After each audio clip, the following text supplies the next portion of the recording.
Welcome to the WealthGenius Podcast, presented by Expand Wealth Real Estate Fund. Secure investments, solid returns. The WealthGenius Podcast, strategies for multifamily real estate investing, mindset, community, success. The WealthGenius Podcast with your host, the godfather of real estate, Alfonso Quadra, who has expansive experience in business and massive success as a real estate investor. The WealthGenius Podcast. Let's dive into today's episode. Majeed, like magic. Good to have you here, my friend. We've been friends for a long time. I'm thinking 15 years? At least. 15 years. It's incredible. And we've been able to see each other's career. I think that's pretty unique. And I wanted our audience to get to know you a little bit. Expert speaker.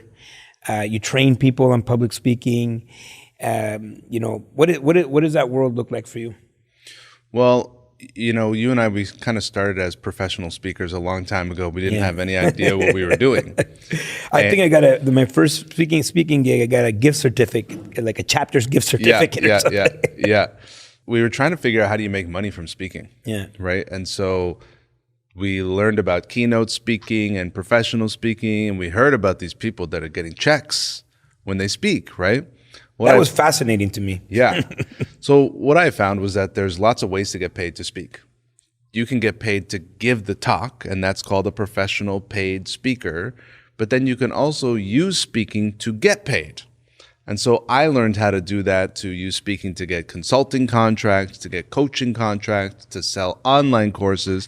And I watched you do it to raise capital and raise trust in the marketplace. Meanwhile, you're always educating, so I always saw you doing your seminars. And so people come, they learn from you, they trust you, and then they do business with you. So adding speaking to any business brings people in, builds trust, builds goodwill in the marketplace, elevates your status. So that's what I'm doing now professionally, teaching people how to not just be better on stage, but to use it as a business tool to build brand, build awareness, build trust. I love it. So I went down the speaking route, and I wanted to learn everything that there is to know about public speaking and obviously getting my 10,000 hours. But you went out and you started teaching other people how to build speaking businesses. So what's the story there? Like, how did you get to that point? Because you might have just wanted to be a speaker, but when did it transition into training people on how to speak? Well, if you can get paid to do the thing that you love, then you can do it full time. And I couldn't figure out how to generate a full-time income from speaking, so I had a job and I was speaking on the side. And then there was more speaking and less job until I figured out how to do it full time. And what really brought me into six figures and multiple six figures was having a high ticket offer and learning how to sell that every time I speak. And people started coming to me because I found that most speakers in the professional association I was a part of, called the Canadian Association of Professional Speakers, most of them are not making $100,000 because they don't have this high ticket offer. So I started to, I just started mentoring a few people. And then I thought, there's enough people that this will benefit that I built a program and built a business around teaching people how to use speaking to drive sales, instead of, my original idea was sell a speech and get paid to give a speech like it's a performance, like that's the product.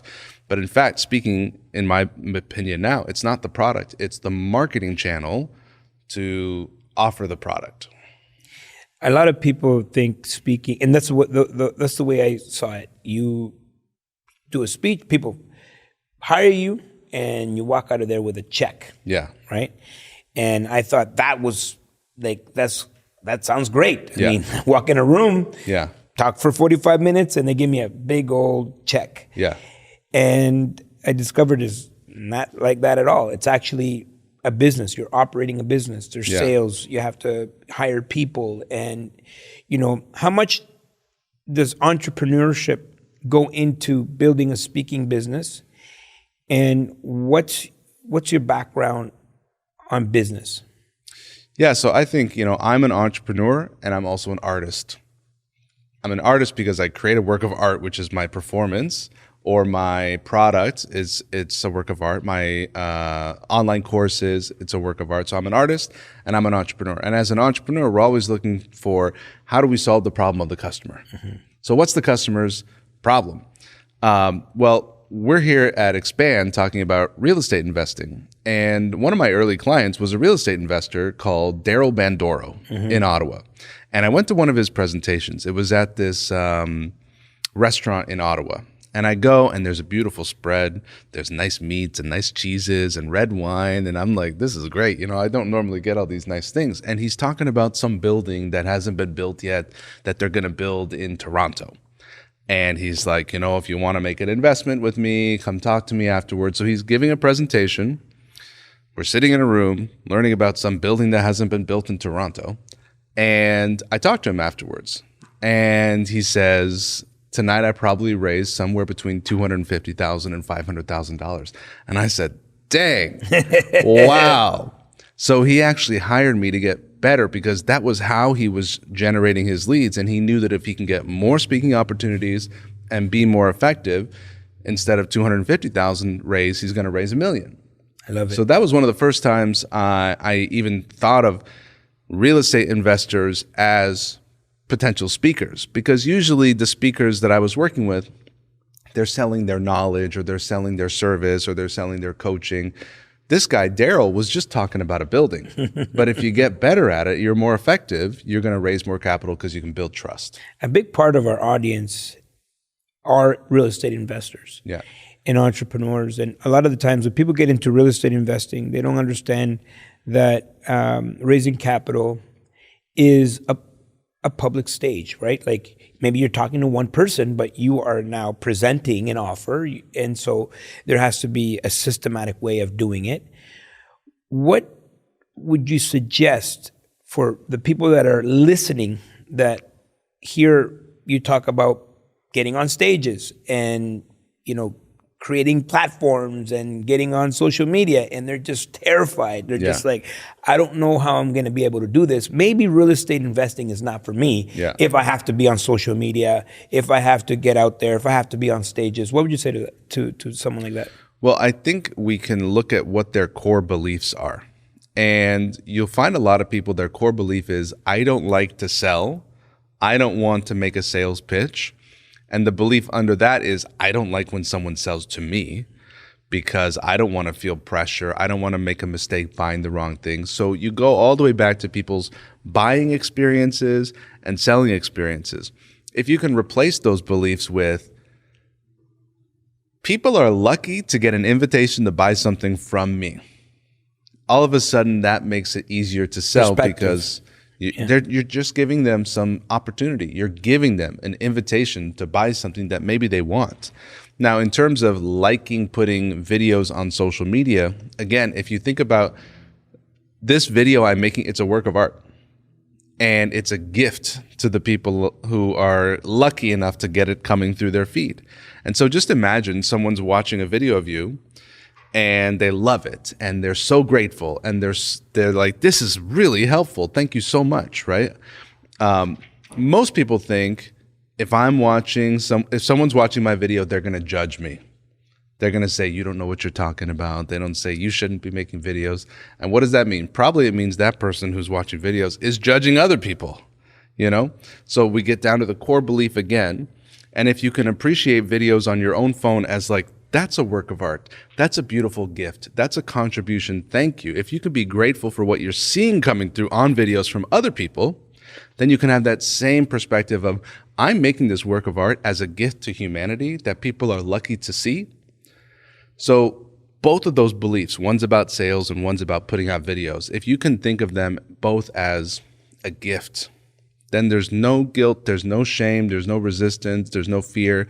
But the default mode of the brain is always, people aren't going to like me and people might reject me, because these are like survival beliefs. So you have to create these new mindsets that makes it easier to sell and easier to make videos. And so being more comfortable with the camera, getting on social media, lives. You know, when I tell people lives, no, I can't do a live. What are like some tips that you can offer, like to get on camera? Like, Yeah. how do you do it? And I know this because you do this very well, right? Yeah. I watch all your lives. I've been watching them for years. And so how should we approach a live, and what should we say? Because you can't just say, "Hey, I'm raising capital," right? Like, what do you want to? What should Yeah. you say? How do you become a magnet? Yeah. Using those lives. Yeah. So I love live video, just like you. And the reason is because I'm lazy. I don't like editing videos. I don't like giving myself homework to do later. So if you make a regular video, you have to edit it. You have to upload it later. It will never get uploaded. Right. Live, you push it, you start Done. talking, it's done, right? So I like that production process. Yeah. The first time you do one, you think, oh no, my hair doesn't look good. Oh, I have a double chin. And, but you get over that. So the first few you do, you get over it. Then you start to get better at it. And one way is to think about, when you do like a FaceTime to a friend, that you're like on a video call, Yeah. and you're just looking right at the camera like you're looking at your friend. Same thing. So think of a live like FaceTiming a friend, because everyone who's watching it is just one person that you're talking to, right?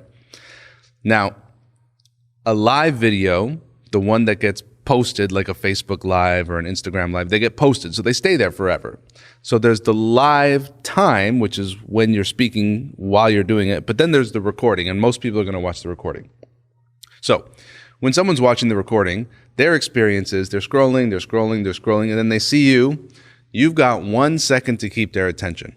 So that first second's really important. So I like to kind of move the camera. I like to say, hey, high energy, and then tell them what they're going to get in this video.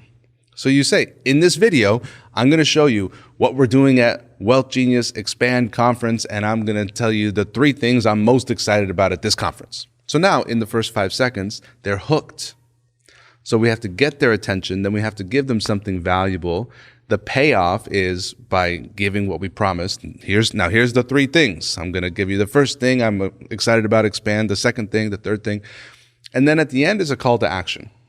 So for example, if I'm making a video here at the Expand Conference, I'll say, it's not too late to join us. Today's Friday. Come tomorrow. Send me a DM right now and come down to the Weston Harbourfront in Toronto. I'll see you tomorrow. That's the call to action. Or if you're raising capital, at the end of your video, say, if you're interested in learning more about the projects we have going on and how you can grow with me in investing, just send me a message and say, I'm interested in investing and let's talk. So that's the call to action. That's how we go from the media to actually doing business. And this is what I learned as a professional speaker for 15 years. We can be very entertaining. We can even get a round of applause and a standing ovation. But if nobody's doing anything after our speech, we failed. I say that to people all the time. The worst thing that could happen is someone comes up to me and says, your talk was the best I've ever heard. Yeah. And they didn't buy from me. You know what I mean? That means that it was not the best they've ever heard. Yeah. They're just being polite. Yeah. Yeah. So we can people need to be directed. Yeah.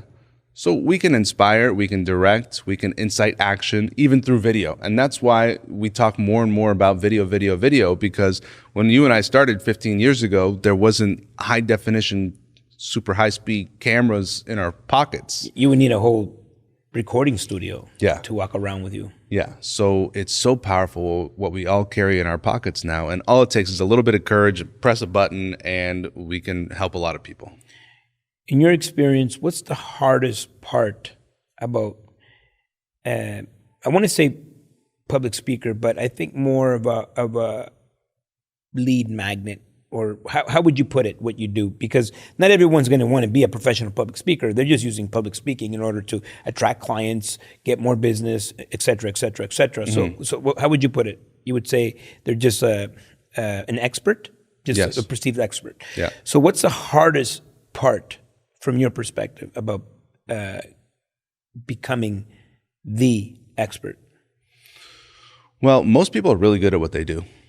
And if they have clients, they do great work for them. And they're so good at what they do, but they don't love, or they're not good at selling and marketing what they do. And what I've found is if you want the privilege to serve and deliver your service, you have to master the sales and marketing. So for me, I love sales and marketing now because I've practiced it, I've mastered it. I feel like it's a noble craft. People tend to hide from sales. Yeah. It's the last thing they want to do. I feel like it's the most generous thing I can do for people is to sell them my service because I know how lucky they are to get my service.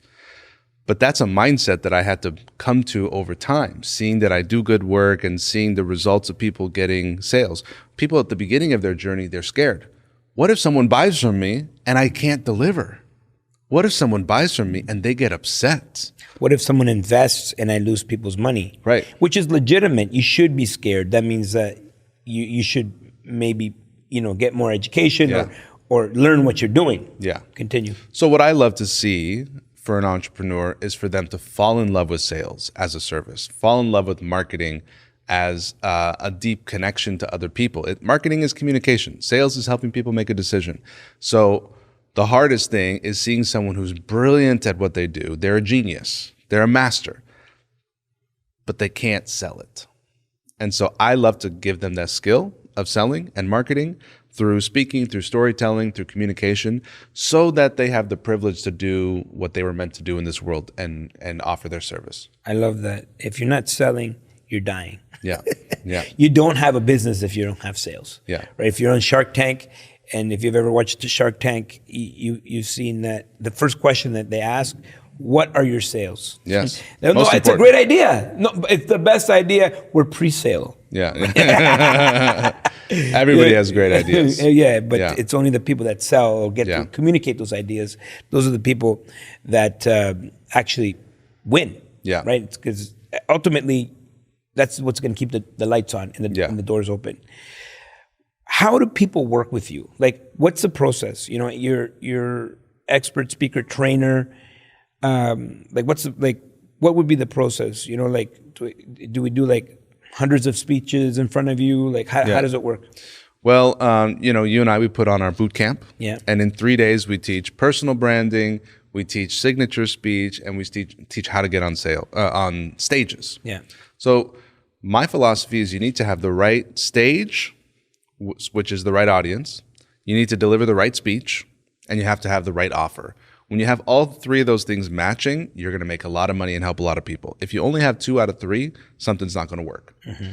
So that's the process we go through, is we say, who's your audience? And what we mean by that is, who is the ideal client? So for real estate investors, for example, let's say they want to work with accredited investors, net worth $1 million and above. And so they're going to speak a certain language that's going to resonate for those ideal clients. So step 1 is to choose the right audience. Step 2 is to have the right speech. We call it the signature speech. And so what I do when I work with my clients is we build a signature speech together that captures people's attention at the beginning, shows people what it's like to work together, teaches them sort of the method that the expert uses, and inspires the ideal client to take action. So step 1 is audience, step 2 is speech. And then the third thing is we make sure we have the right offer. So the right offer should feel so good and irresistible to the ideal client that it makes perfect sense. So now the speaker can give a speech, get off the stage, and there's a line of people saying, how do I work with you? I want to sign up. And that's the result we create. When someone has the right offer, obviously that has to be cultivated. And how often do you see that people have the wrong offer? And they've been doing that for years. The most common thing that I see about offer is what I would call the wrong offer is simply talking about the logistics of the offer instead of the results of the offer. And this is huge for real estate investors because they start talking about the returns and the size of the building and the rooms and the square footage. And people are like, you're killing me, dude. Right. So imagine a real estate investor is talking about this building. Yeah. Okay. And they're saying, the glass is made out of a special kind of glass that is extra clear. And the construction, we use brass screws instead of steel screws. And they're talking about all these details that maybe is very fascinating for them as a developer. But what sells the real estate investing is, imagine you're on a beach and you get a text message that says, $20,000 was deposited into your bank account, and you get that text message every month. You travel the world with your family, Imagine paying for your grandchildren's university before they're 10 years old.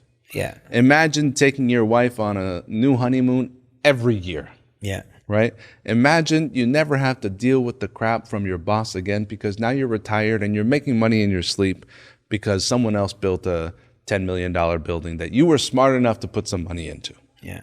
And now they're going, that's what I want. I don't care about brass screws and special glass.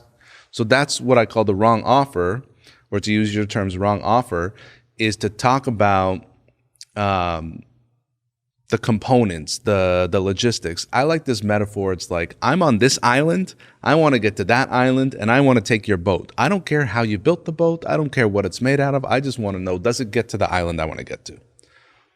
I love it. We've known each other for over 15 years, and it took us a long time. I don't know. I think we tried to figure out ways of working together in the past until we finally did it, and we nailed it. Yeah.